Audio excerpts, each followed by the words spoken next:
This is the solar simulator for study of solar cell characteristic. The solar cell and its heater and its light source are inbuilt inside the apparatus.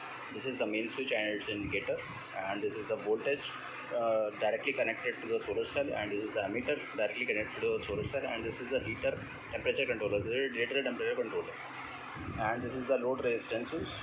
This is the coarse and this is the fine, and this is the heater switch initially put it in the off position. These are the intensity control of the light sources. So initially put this both the potentiometers fully anti-clockwise direction. Now switch on the apparatus. You can see that the voltage and the current value, and this is the indicator are glowing. And initially when we switch on this light source on 1, the voltage comes on the voltmeter, and it will increase when we increase the second potentiometer intensity of the light source. Now this is the temperature controller. Its startup time is 1 minute, and the set point, press the button set, it will show the set point. We will put down its approximately 35. This will indicate the value is saved.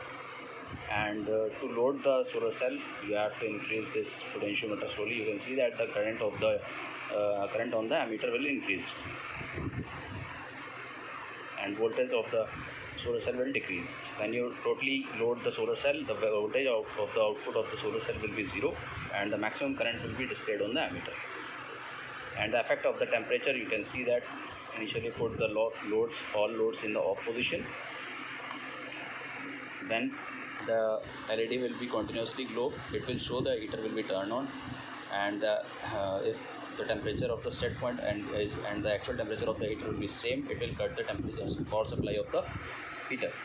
So this is the basic solar simulator characteristic of the solar cell. You can see that the light is visible inside the box, and when we turn it down, it will glow. Thank you.